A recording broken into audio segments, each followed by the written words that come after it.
Hello and welcome back to another Improvement Season podcast. It is me, Pascal. My name is Pascal, and on the other end, it is Steve Hall. By the way, if you are not aware of that.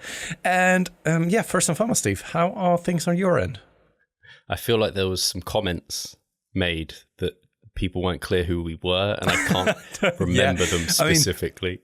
The last episode, the guy on the right, that's what the comment was, right? Yeah, exactly. No, I was like, who's on the right? I didn't even see. I can't even recall his name right now from the top of my head, but I know that he's listening to our show more on a regular basis. That's why I was just like, hey, did you forget about my name? And I just wanted to a little bit mess with that. And the last episode didn't go down that well, and it wasn't that well received with the comments that I've made, obviously. I thought we'd get more feedback on the discussion that we had, but it was, there was more comments just surrounding the rest of the trope that we talked about. Yeah, I think this is also mostly my mistake due to then maybe using the wrong terminology in many instances and maybe not being able to put my point properly across, and then people, of course, getting the wrong concept or kind of perspective on the way that I see things. So I blame mostly me on the way that I'm communicating my thoughts and trying to put it across to people instead of them misinterpreting that. At least off that one comment, I think you were misinterpreted. I understood your point during our discussion about the topic of processed versus unprocessed food in that context. Not that we need to rehash the whole thing.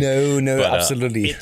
This is just social media, right? It's so hard to, unless you sit down with someone one-on-one, you can very often misinterpret people. Or a lot of the time what happens is you say one thing, and people think you said something else because that's the thing they think you're trying to say, but they haven't actually listened to you. They're not listening. They're just kind of responding. It's like, if you actually read what I said, you'd understand better. Yeah, I wouldn't really go as far in actually then accusing the people who listened and then also voicing their feedback in a more critical manner or so. That they were in the wrong here or anything like, because once again, maybe I didn't really communicate well enough, and we are the ones actually putting it out. So it is our obligation to be more mindful about the things or we phrase it or how we phrase it and how we talk about it. That's why I, rather than take the blame on me, and maybe also there, what I even said it in the comment section that we've talked about processed versus non-processed food. Maybe it should have been more like nutrient dense versus lower nutrient density foods, because this is more so, I think, appropriate. Because everything that is kind of more hyperpalatable and ultra high processed foods is often lower in caloric density, in nutrient density, and thus I would say and assume that this has more negative implications, most likely, than something like process, because process is the same example that you brought up last week.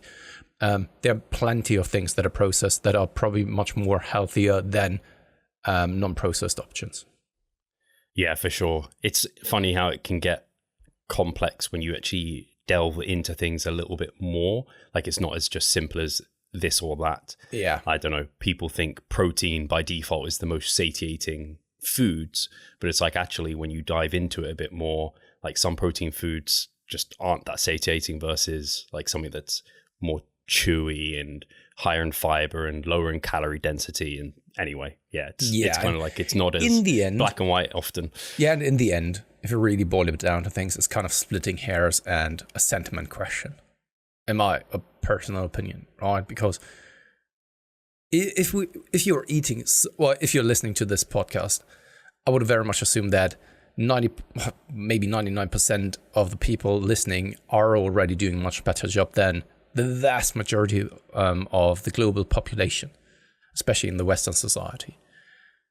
And thus, I think that you're already doing most of what is deemed healthy for your entire outcome.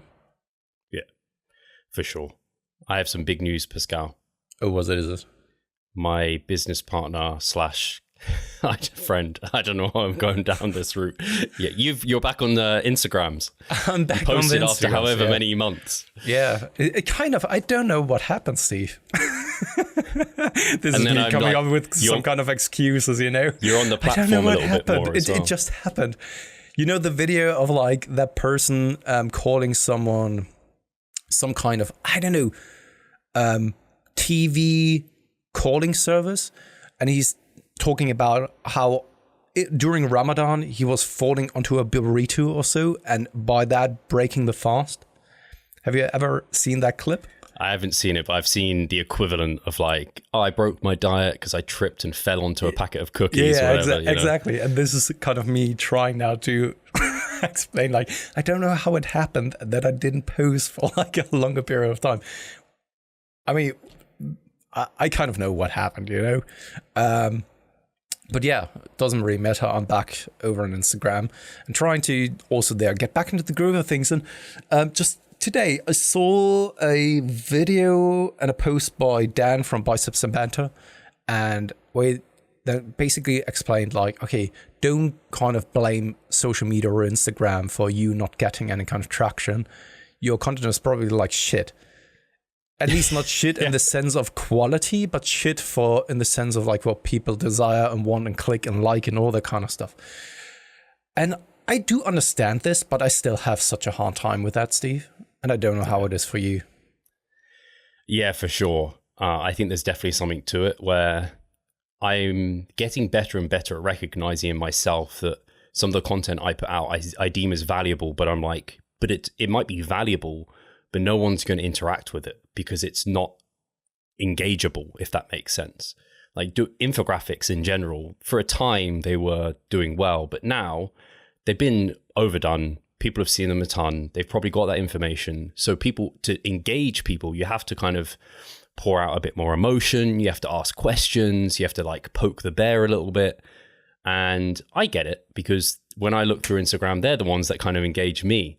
So it's the same way, like you have to present your content in a way that's going to attract eyes and audience, not just, you can't just give value. In the past, that's all I focused on was just value, value, value. It's not enough anymore.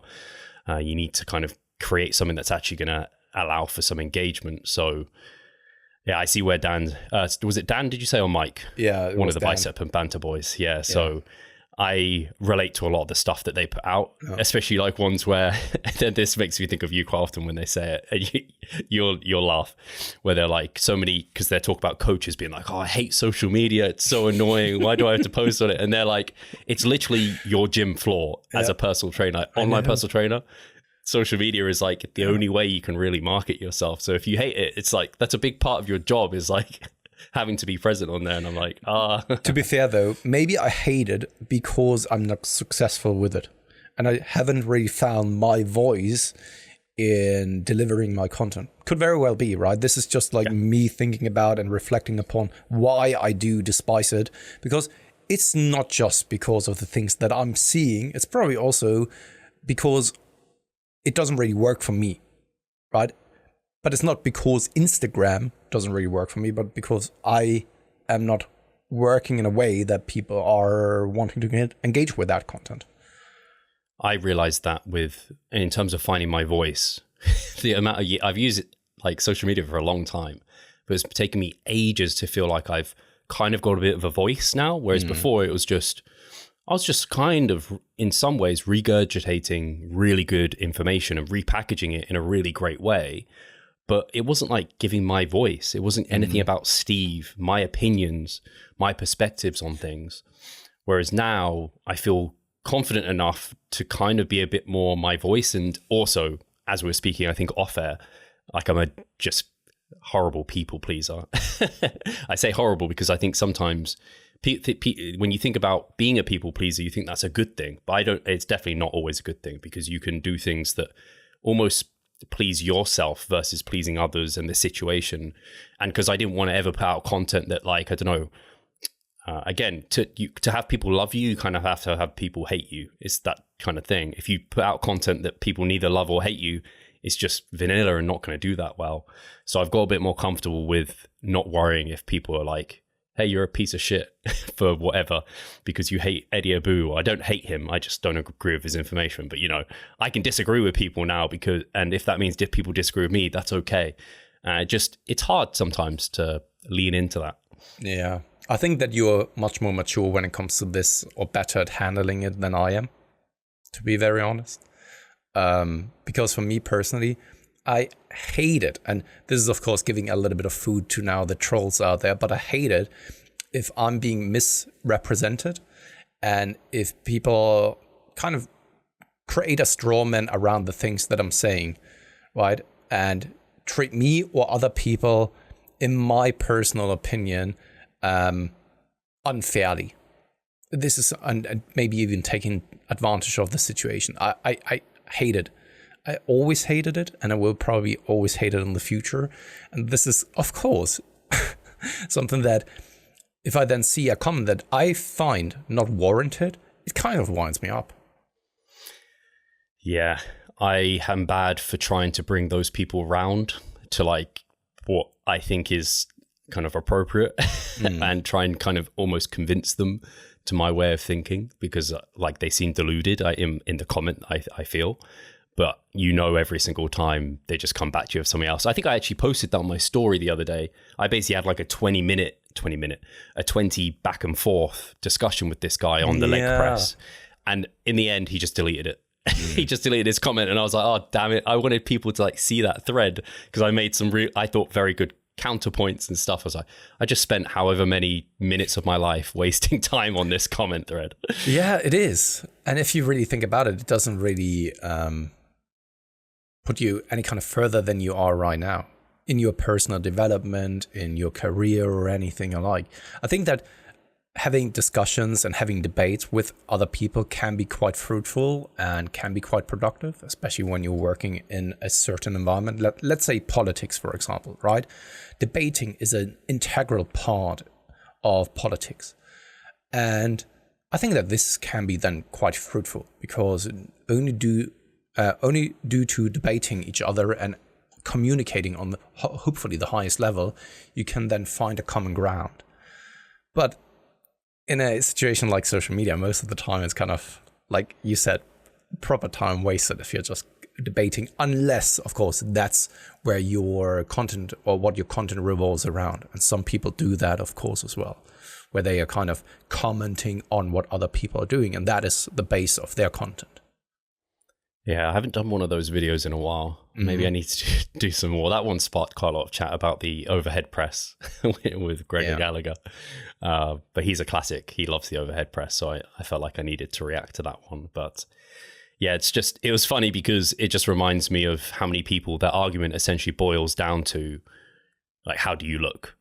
Because that's what ended up, that comment getting deleted was, it boiled down to him saying, have you seen results? And I was like, yeah, I share my kind of physique progress on my feed all the time. And then I assume he maybe checked and he was like, oh, damn it. This guy's actually seen good results, leg pressing with full range of motion. Maybe my comments didn't really hold there. And then he deleted them. So it is unfortunate because you never really want to be credible because of your looks. But we also know that it is just the way that it is. Yeah. It absolutely is, unfortunately, for a lot of people. Unless you've got some sort of persona or personality like Menno Henselmans, for example, he's not really known for. Well, I think the thing is, I didn't actually say this to him on the chat, but I think part of what makes him successful, he looks really presentable. Like his facial feature, like he's a freaking Giga Chad, basically, right? Steve, you can say that he's quite a handsome man. That's totally all right, man. Yeah. He's a good-looking guy, right? And he just presents well. He looks good. Yeah. And I think that must help with, I don't think it's the biggest thing. Obviously, the credit to him is the way he speaks and shares information. Like I talk about infographics, his are on studies that are recent. And so it's a bit more engaging because it's new study versus this is how you should eat protein or whatever, different infographics. So I think you can do it. It's just he doesn't have a PhD, although he apparently is going to be granted one soon. I say gifted. He didn't really get gifted it, but he's going to be getting one soon. But I think if you haven't got those kind of credits behind your name, it can be challenging to do it through a non-physique perspective. And then I think personality sometimes comes through. So like the Dan and Mike from Biceps and Banter, if anyone knows them, they're hilarious. Like they're just joking all the time. And they definitely aren't scared of getting some hate, because I remember them back in the day and they would take punts at bodybuilders all the time, which was kind of hilarious, to be honest. Yeah, that's true. Absolutely. I think that this plays a huge role in the way that you can communicate over on social media. That you need to be, and this is also why, and this also something that we've brought up in the past, why some charlatans, I really put it out like this, still do get such traction, because they are quite likable, and they are quite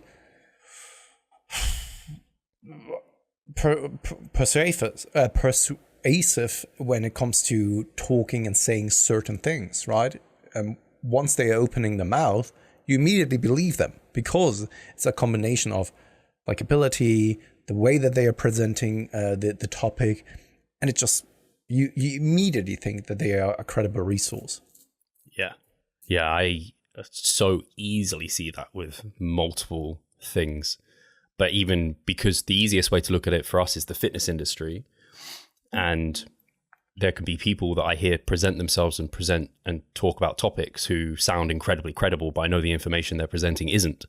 So then I know in other industries or spaces where I don't know if something's credible or not, if the person speaks in a certain way, they're going to sound very convincing and credible to me, which again, in politics would be a huge skill, right? And I imagine a lot of them up the top have that. Oh man, 100%. And not just this, I think because we've talked about AI as well in the past, you can easily gaslight something like ChatGPT. I think it's probably getting better than over the years, I would very much assume. But also there, the way that it then gives you the data in return, you never really question it. You would automatically assume that this is truthful data. And it is truthful to then the AI that is representing that data, because it's of course picking it from a certain database.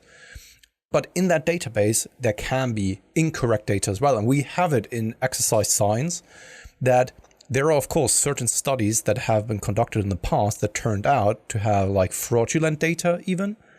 And if then certain meta-analyses included that study, it not only skews with the data that is presented in that study, but also all of the other studies that have taken that data point as well.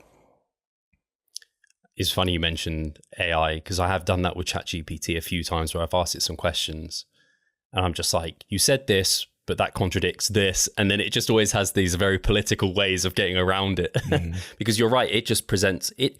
I don't think it can't decipher if X study is better than Y study, or this person's blog is better than this person's blog. It just pulls whatever it can find on the internet that's covering the question that you've asked, essentially.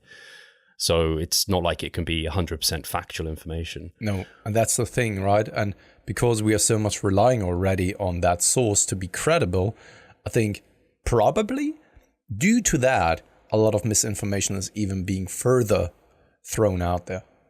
Yeah, I can totally see that. But back to the point, you're back on Instagram, so people should now Pascal_Floor if you aren't following the man over on Instagram. Yeah, also to reiterate what my name is.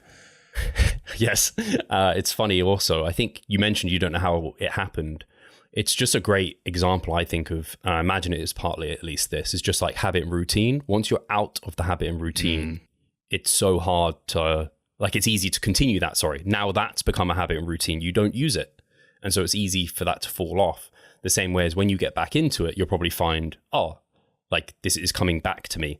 Same with, I don't know, tracking or not tracking, or you don't go to the gym for, like, I don't know, if someone takes a deload and they're just like, I'm going to take the week off. If they're that type of person that falls off quite easily, that might lead to them just not getting back into the habit of going to the gym.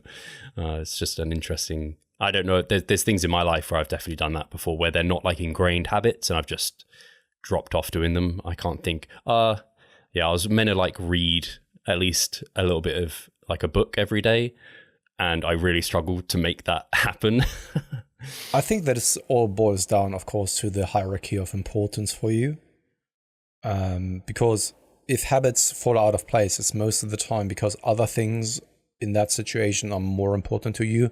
Whether you intentionally do it or not, because sometimes life happens, something comes in or gets in your way that you simply don't want to be present, but it is, right?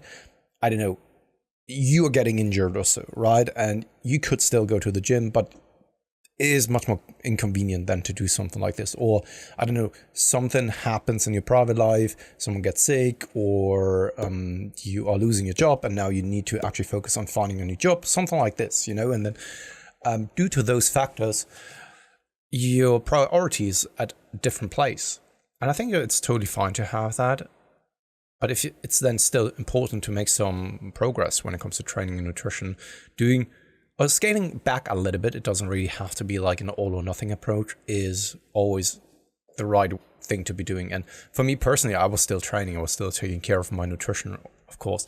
And I honestly think that this will always be there. Right? But when it comes to posting on social media, for me during that time, it apparently didn't really have the highest priority, because I know for a fact that there were times where I thought it was in the middle of the day, I wanted to post in the middle of the day, but then something else was grabbing my attention that I felt more important to actually then focus on. Yeah. Yeah, it's I imagine I think once you get that I guess distraction in some way, it then becomes less fluid to be able to post. Whereas once you're in the scheme of, this is, like, I know you particularly have 3 posts you do a week, and they're all like a personal one, a transformation, and then like an infographic type of one. So once you kind of get into that loop, I want to get better at it, because it's the thing that other people are accusing people such as myself of not doing well enough. Because sometimes I'm stuck there and I'm thinking like, what am I supposed to post? And most of the time I'm coming up with something. But I do believe that I could do a much, much better job in packaging it and creating something that gives value, but also is then giving me something in return of, like, I don't know, engagement and all that kind of stuff. Yeah, it's something I had to get my head around, at least because I used to have that consistent schedule as well. And I threw it out, I don't know, like a year ago, because I just found that I thought it was important for your feed to look nice, but in reality, it doesn't matter that much. And I don't plan, like, I think people will probably look at what I do and they think I plan like my posts a week ahead. I absolutely don't. The only one that's planned a week ahead is the podcast that comes out. Otherwise, everything else is kind of on the fly, just kind of topics that are in my mind. But with Instagram, like you said, it is kind of like a bit of a skill, because the algorithm changes and what's doing well changes. So at least I had to, something I've changed, and people probably won't even notice it. I don't know if you will, Pascal, but my stories, I used to just post almost as much as I could on stories. And I like answering questions. I like being present on there, sharing bits and pieces. But what I really scaled them back to no more than like 4 or 5 a day. And the view count just from doing that essentially tripled the number of views that I get. Yeah. So I'd maybe get like 2,000 on average, maybe 2,000 to 3,000, and they've gone up, like, I'll consistently hit like 6,000 on story views, which I think is just better because I'm reaching more people. But the other thing I did was not just reduce the quantity. Every post that I put onto my story, I almost viewed it like a post onto my feed, where I want to give value. I don't want to just put up a random post of just my oats. I want to like talk about it and put the recipe there and make it like a bit more, give more during each one, rather than posting every exercise from my workout, post up one, kind of giving some tips and insights behind it. And I don't know, it feels better doing it that way too, at least, versus just like quantity. And it comes back to what you're saying, like focusing on making sure what you put out there is going to do well and looks right and all of those things. It's I can see why people are full-time just Instagrammers or like whatever. Mate, I can definitely see that, honestly, because for me personally, and I think that the more professional you get, the easier it is then for you probably to create content a little bit faster. It's like with everything, you're getting a little bit more efficient in that work process. And that's why you're probably much, much better in creating content than I am, because I'm not in that rhythm. I'm not in that groove. I haven't really found my voice and all that kind of stuff. And for me, that structure that I'm using is not because I think that it is beneficial for the algorithm. It is beneficial for me. that I always know, okay, this is what I have to focus on right now.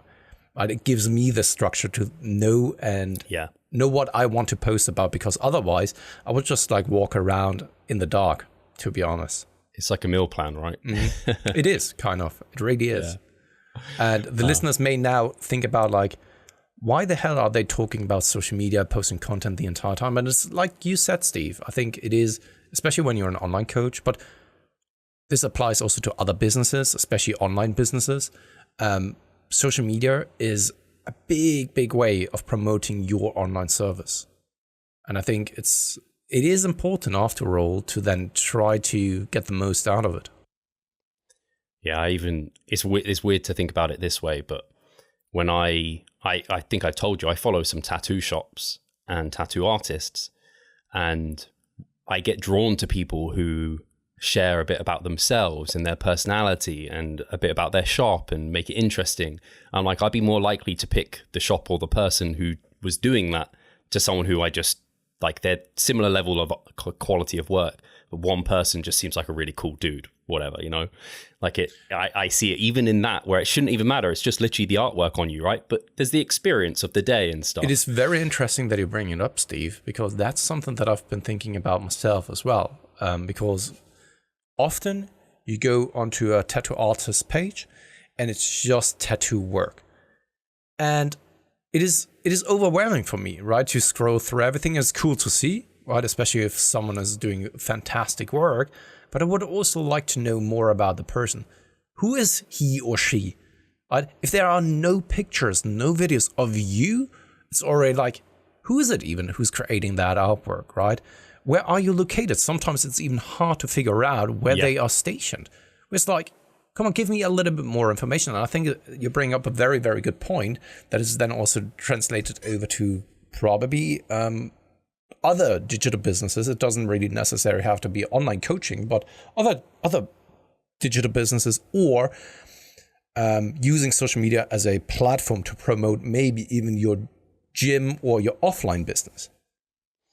It's actually interesting thinking about it from the consumer perspective, isn't it? I've not really thought about, if I was a client coming to my page, what I'd want to be seeing to select that coach.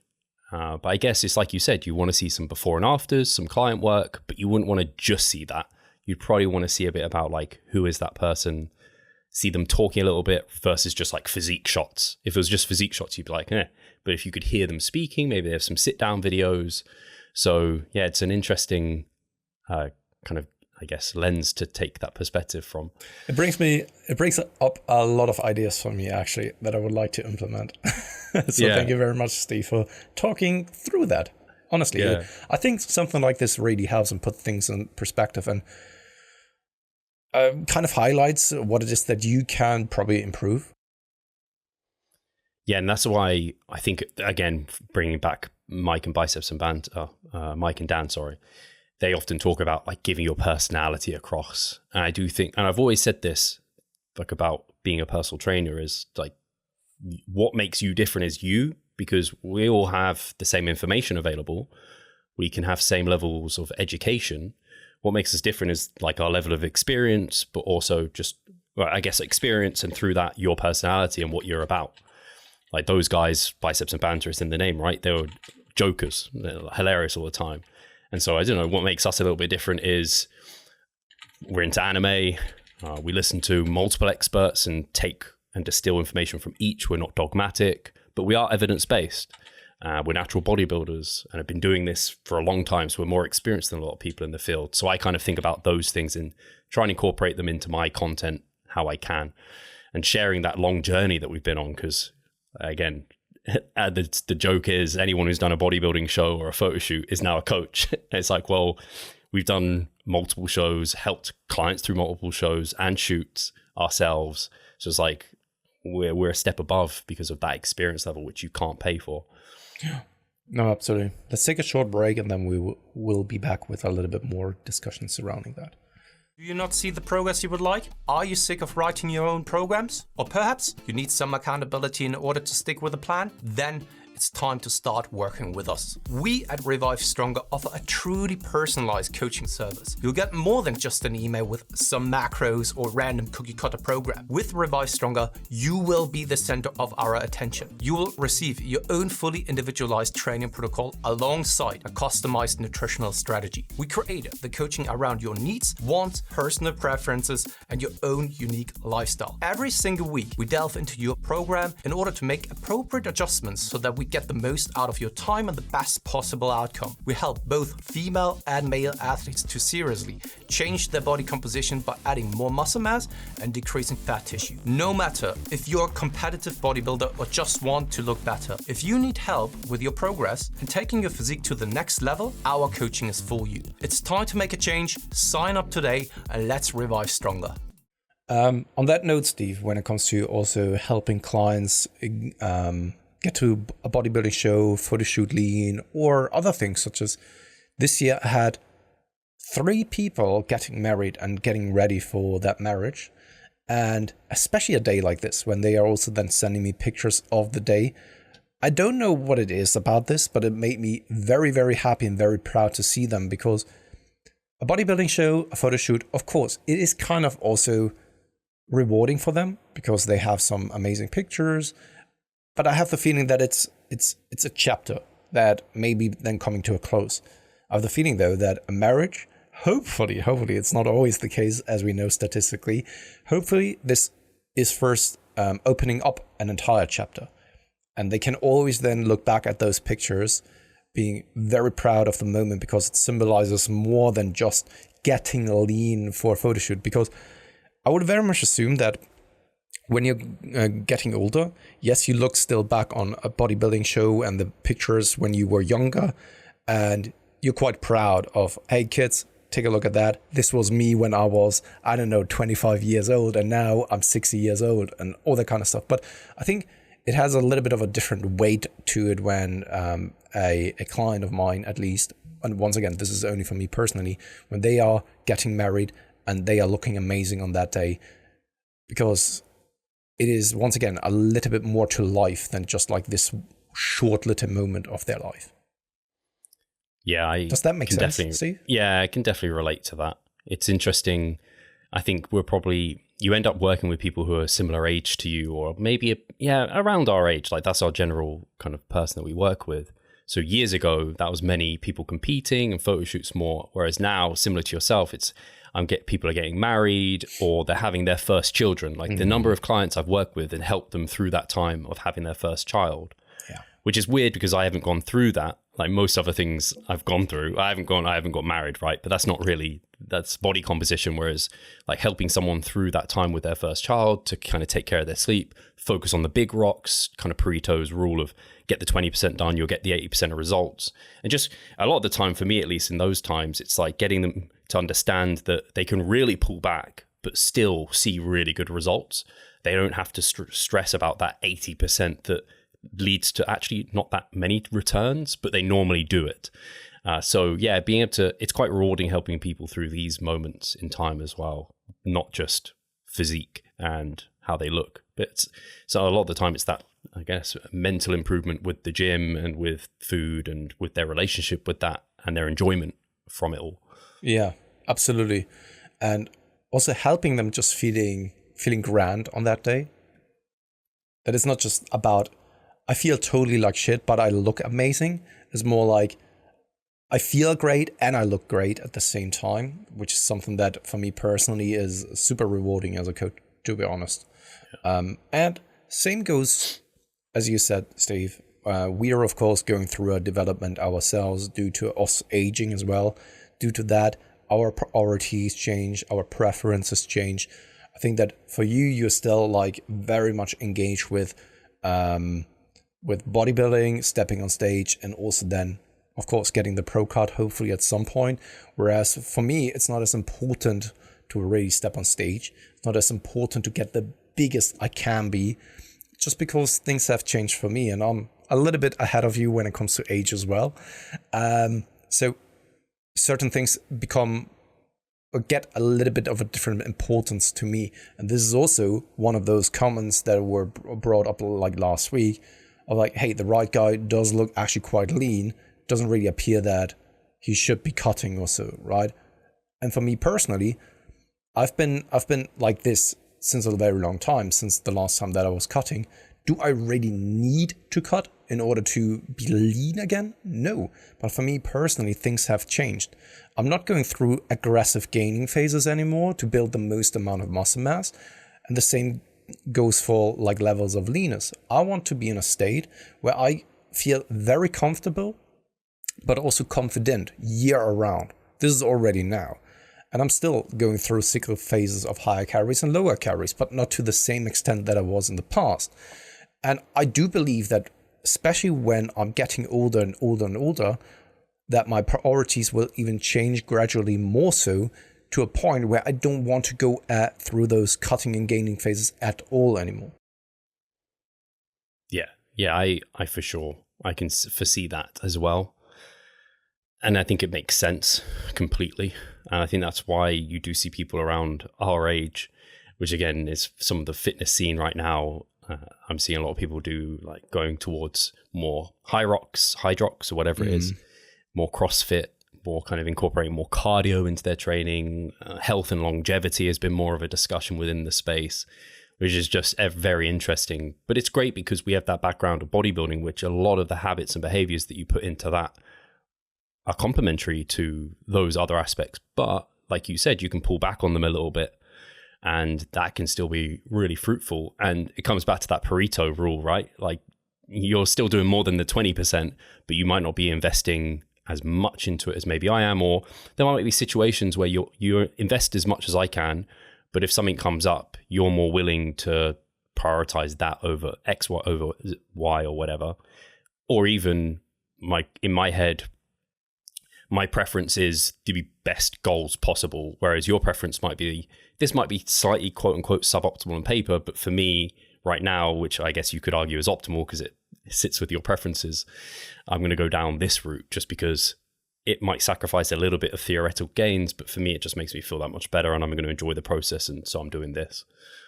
This is also why I do believe just criticizing someone for what they want to do maybe, or what their approach is with a certain thing, is maybe too short-sighted. And often you lack the context to really give your take on the matter. Sure, there are certain approaches that in general are probably not the best ones, right? But in that case, just me as an example, and criticizing maybe to go back into a cutting phase or so, I can absolutely understand where this comes from, but it isn't warranted, right? Because for me personally, my goals and my preferences are quite different to you, Steve, right now. And I can absolutely understand that if you were in my position, that someone then criticizing, oh, right now you want to go back into a cutting phase, I can absolutely see that this would be a valid criticism. But because my ambitions aren't really yours anymore, I think it's not really warranted, right? I feel great. It's not that I'm dieted down or anything alike. It's not that I'm coming from a desperate place where I have a screwed perception with my body composition right now. And it's not that I want to get to extreme lean levels that are unsustainable and even to some extent unhealthy overall, right? This is just me, once again, doing something for me personally, getting to the point where I just feel comfortable and confident. And I haven't been dieting for a very long time. And I see that why not shed a couple of kilograms off? It is easy for me as well. So why not do it? Does that mean you've started? No, not yet. I'm going to start like probably in 1 week from now, simply because in 2 days I'm in Vienna for my last tattoo session, and then I'm giving it a couple of days up until the point where I'm back at the gym, and then I'm going to start. Nice. Yeah, that will be your, to shift gears a little bit, your diet will probably start starting when mine is roughly starting as well, because not only did I have a diet break last week, but Cliff was like, let's do another week. So This week is also around maintenance. It pretty much is, because my weight pretty much stayed the same. It was a slight bump. How do you feel with it?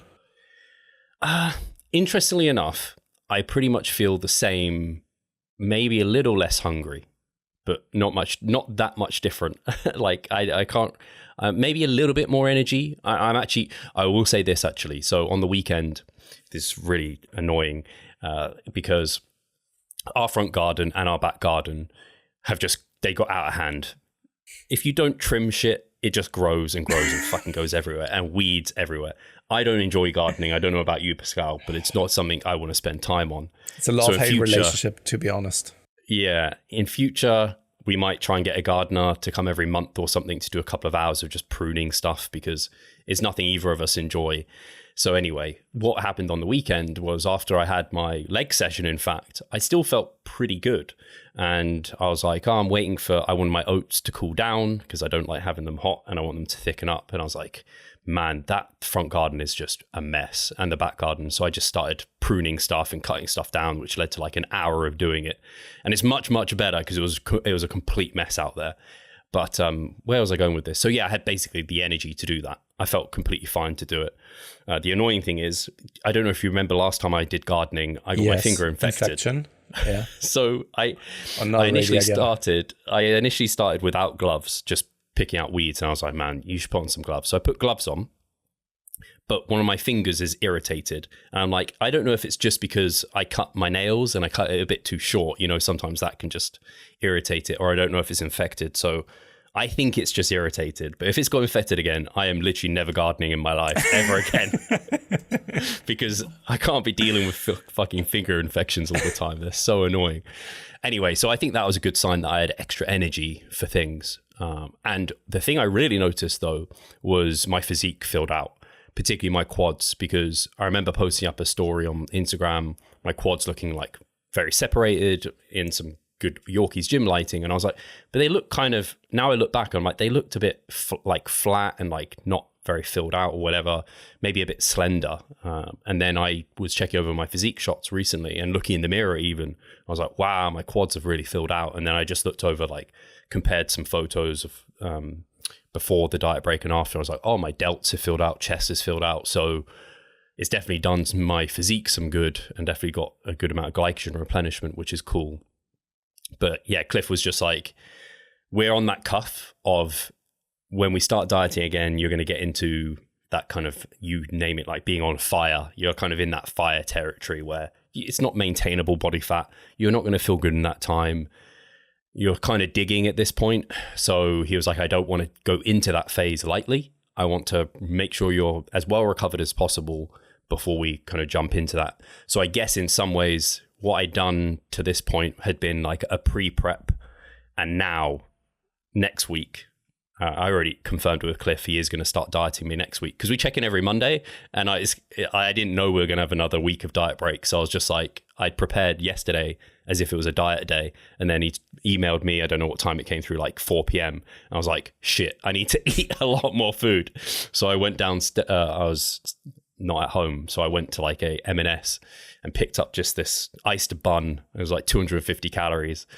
I just bought that and ate it. I was like, I feel like such a rebel. I thought I was dieting today, and now I've just eaten this iced bun, which was delicious. So yeah, anyway, no week of diet breaking. How was it for you psychologically speaking? Because I know that you're not struggling with diet breaks per se, but acknowledging the fact that you are doing another week of diet break, how was it for you? To be honest with you, Pascal, I don't know if I said it on here last time. Yeah, I must have. I must have said I was diet breaking, because we record it on Tuesday. So I know when it initially came through, as I said, it was like, I don't really want to. But then I realized it made sense. This week, it was just like, yeah. To be honest, every time Cliff makes an adjustment for me, and I think this is, I don't know if, I would say I think I'm quite a coachable person, because I actually like being led. I just know that about myself. I don't think I'm a leader. I'd never say I was. I might try and play that role sometimes, I guess, with being where I am with Revive Stronger, but I'm not like a leader. It's just not the way I am. I quite like being led. So having someone coach me, and for Cliff just to essentially lead me, I'm just like, yep, let's do it. All good. He was like, he said in his message, he was like, I know you probably won't want to, but this is what we're doing. And he bumped up my food a little bit more as well. So I'm on another 20 grams of carbs this week. Wow. So yeah, it's quite a lot of food actually. When I look at it, I'm like, oh damn, this is how many calories it is on those refeed days. So what does it come to? Let me check, because Cliff works in all just macros. Yeah. So yesterday I had, how many calories did it come to? 3,400 if I round up on my low days. So with him, the way he does a diet break, I don't know if I said this last time, it was quite cool. He just bumped my macros up on every day. So that means I still have 2 refeed days. Those go to like 3,900 calories.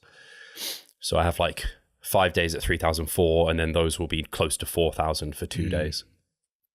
Which is just a stupid amount of food when I reflect upon I'm not even that active and I'm not that heavy. Especially going from low food, feeling a little bit dieted already, then going up to 2 weeks with pretty high calories overall. Yeah. Yeah, so yeah, like and I think, said, to be fair, I think that this is something you can't really pull off with all of the people. I think that for you, because you're a very well experienced dieter, an ambitious athlete, you're not really running risk of overeating or, I don't know, using too much palatable stuff and all that kind of stuff and running in the susceptibility of overeating. However, I just know for a fact that for a lot of first-time competitors, for example, it's something that I wouldn't really do, or for less experienced starters, because once you increase the calories, they haven't yet figured out what the biofeedback, how they are then responding for more palatable things, how they then can control this environment, and also how to reintroduce more calories to it. Yeah, I don't know how I would have been years prior, but this time I just know myself well enough.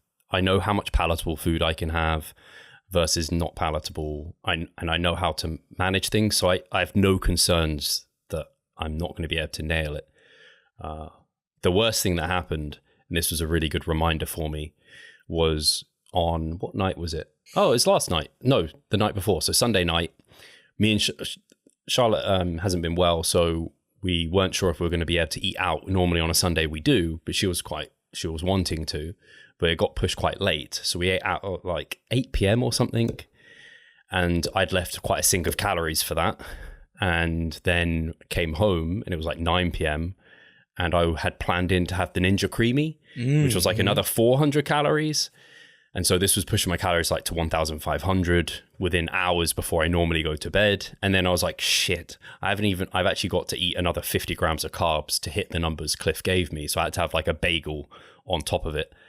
And I was like, I knew in that moment, Steve, you fucked up because you have eaten way too much before bed and I slept shit. And it just reminded me, because I was umming and ahhing, do I want to adhere to the calories and macros that Cliff has given me so I can report in and be like, I did everything I should do? Or do I want to sacrifice a bit of food so I can sleep better?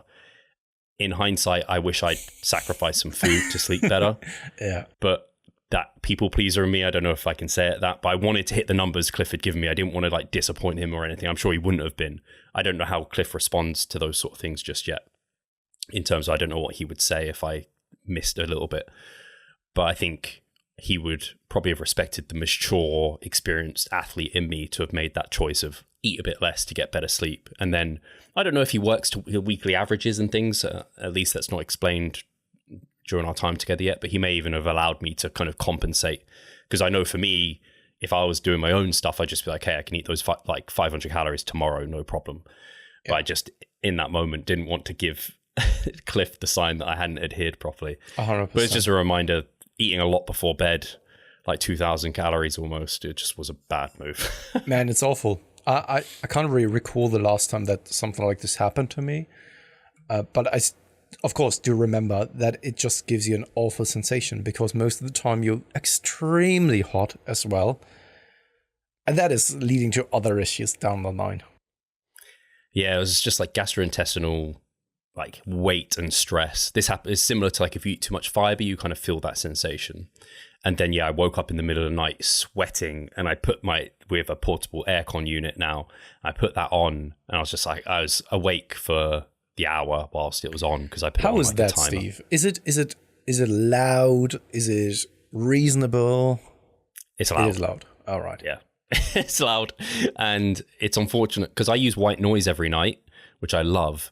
But because white noise is consistent, whereas this is a bit inconsistent because it like powers up and like starts doing it. And then I guess as the temperature cools down, it then turns off a little bit, and then it starts warming up, so then it powers up.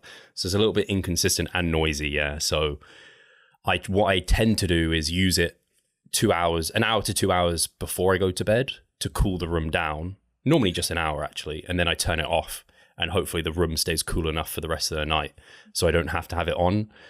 But sometimes I wake up hot, and it's just because I have to figure something out for Hugo's bedroom at some point, because we are then about to build his bedroom upstairs where my office is as well, when he's now getting to that age where he needs his own private room. And in the summertime, it's just getting so freaking hot up here. The thing is, though, that we had someone here to inspect our house, whether it's possible to actually install an aircon like properly. Thing is, though, that our house is not really made for it, and it would cost a shit ton of money to make that happen. And that is why I'm now looking for alternatives and then portable aircons. But the thing is that I only heard from people that they are quite inefficient, because you still need to have your window open if you don't really have something like an attachment to it. And also that they are quite loud. Yeah. The pipe situation out the back is a frustration of mine, because it just falls off quite easily. Like if you just nudge it, it can quite easily fall off, and then all the hot air is just pumping back into the room. And it's annoying that the window has to be open, or you have to get a special attachment, and it has to be specific for your window and whatever, because I bought an attachment and it doesn't fit the fucking window, which is annoying. It fits some of our windows, but not others. So it doesn't fit the one I need it to fit, actually. And yeah, but if you can use it to cool down the room, like I said, an hour before bed, and then he might be all right with it. I think that's a great idea. Could work. You brought up another topic that we haven't really touched on, the Ninja Cremi. Yes. How is it for you? So I've only used it the once, but I am going to use it tonight as well, because you have to plan ahead basically with it, which for macro trackers and when you're dieting is pretty easy. Because it takes like 24 hours to freeze it, right? They recommend freezing it for 24 hours. I don't know if it needs 24 hours. It just needs to be frozen, but that's a good day basically that it needs to freeze properly. And I was impressed with the first go. At the moment, I'm just making up recipes, which is kind of fun in some ways. Like I'm just chucking bits and pieces in, but I want to find like a base recipe. So I don't know. I always use a scoop of whey, 200 mils of milk, and like a banana or something. And that to be fair though, Steve, what I've seen over on your Instagram was probably the best that I've seen from Ninja Cremi consistency and all that kind of stuff so far. Because after you brought it up, I was actually quite curious, and I even talked to you about it, that I was contemplating getting one for Katie, but of course probably also then for myself, and decided against this, by the way, for now at least. But your consistency on the of the ice cream, it looked very, very good, very delicious, to be honest. Yeah, so the one that I've frozen to have tonight is, the chocolate puddings, protein puddings. So I put in that with Greek yogurt. So 200, like basically a tub of the protein pudding with 100 grams of Greek yogurt. So the Greek yogurt doesn't make it not tasty, because Greek yogurt's not tasty, right? Yeah. Just tastes nothing. And then I put in a banana, so a whole banana, and just a serving of hot chocolate, like light hot chocolate, to just add a bit more sweetness, because when you freeze it, it loses quite a lot of sweetness. You need quite a lot of sweetness to be a sweet dessert. Yeah. For some reason, like ice dessert, whenever something's icy, you lose the sweet taste. So that's the base. So I'll see how that turns out tonight. So that'd be cool. But I think the way I've looked at it now is, why would I ever eat yogurts ever again? Like you like your quark, right? You could quite literally put quark in there with a scoop of protein powder, and it'll make it into like a protein ice cream. Oh, yeah. And you could mix in, I don't know, some granola or something, or oats or cereal, or some fruit. It sounds very compelling, and I do understand why many people are very much drawn to it and have so good things to talk about it, or to say about it, especially when it comes to kind of fitness ice creamy things, because we've talked about it. Most of those low caloric ice creams that you're finding are super high in sugary alcohol, super high in fiber and all that kind of stuff. And if you can then do it yourself in a high protein kind of variation with the way that you like and enjoy it, while still being quite low in calories, man, it sounds like amazing to me. Yeah. And then the cost savings versus Halo Top. 100%, man. Halo Top is, I haven't, someone asked me how does it compare to Halo Top. I was like, I haven't had Halo Top in like, I don't know, 4 years or something, because I just can't justify spending money on that. So yeah, I think it's, if you eat those regularly, then this is a no-brainer for you. I'm still contemplating. The thing is that I wanted to make it a little bit as a surprise for Katie, but decided against getting one because I was unsure of like whether we really need something like this. It's definitely don't need it. That's the thing, right? It's once again just a consumption product, and I'm not the biggest fan of having just. I still have the slow cooker at home. I don't need that one anymore, you know. And then we have a waffle maker, all that kind of stuff, you know, all those kind of kitchen gadgets that sound good in your head that you then use 10 times, and then it's just like rotting in the corner or so. It's something that I wanted to avoid. And then I even talked it through with her, and she said, like, I appreciate the thoughts behind it, but we don't really need that. And this was the moment where I decided then against it. Yeah, it's funny. I use the microwave incessantly, but we had my mum bought us an air fryer. I don't know how long we've had it. It might be 7 years or something we've had this air fryer. Well, didn't really use it for a long time, but Charlotte really got into using it this past like couple of years, and now we use it quite regularly. So yeah, we have an air fryer, but I think I have a waffle maker maybe at home with my parents. But I got gifted that, my lovely sister, but I never really was into waffles, so I never really used that. But yeah, I agree with you. You don't want to buy something that you don't think you're going to really use that much. But I have a feeling, use me as someone said they're going to use me as a human control trial and see how my experience is with it. So I'll keep sharing like how I like it and everything, see how it goes this time. But so far, yeah, I think if you're someone who regularly, especially if you consume those protein ice creams, if you regularly do that, this is like a no-brainer for you.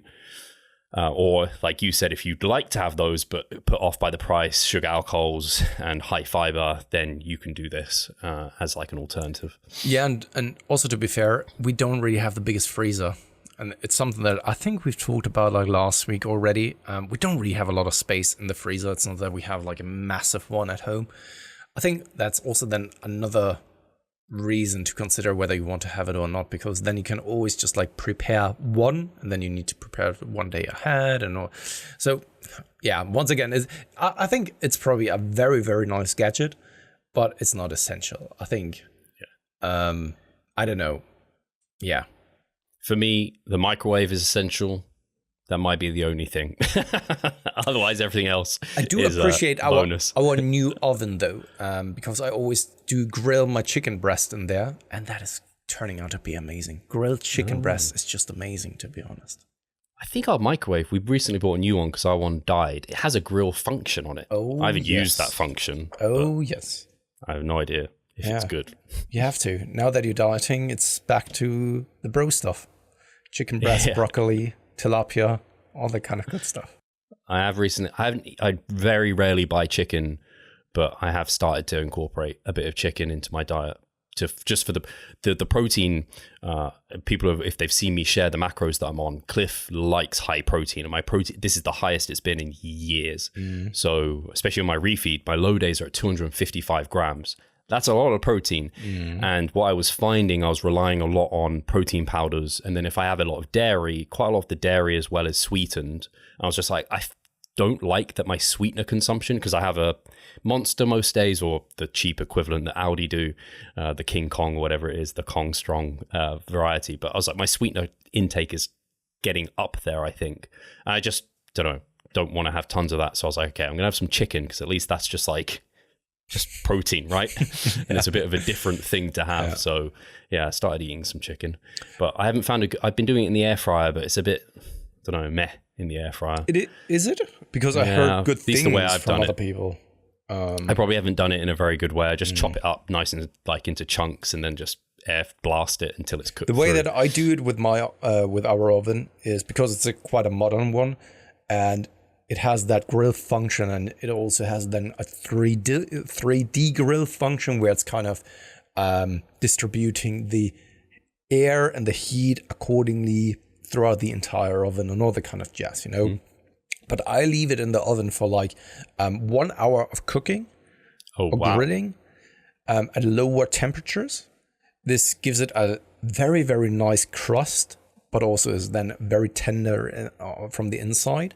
And then I just leave it there up until the oven is actually cooled down, and it just makes the meat very nice, very nice. Is that one chicken breast?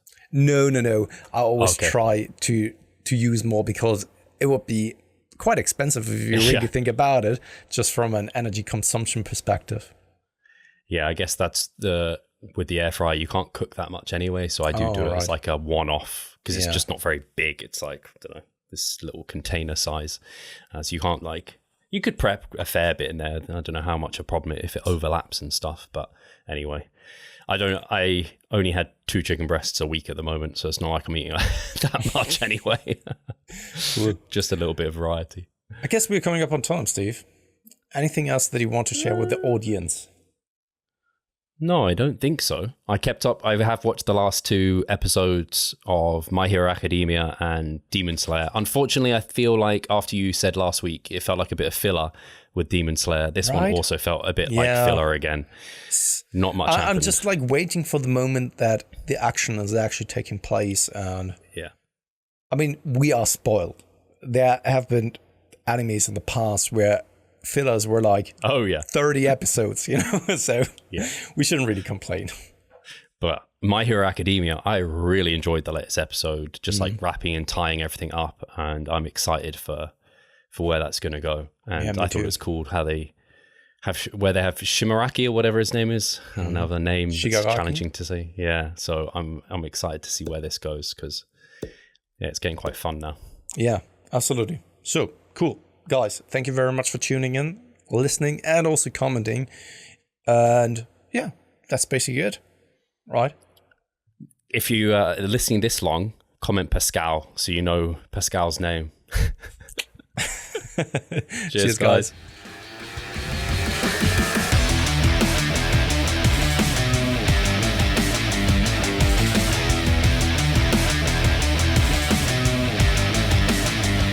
Losing weight fast while maintaining muscle mass.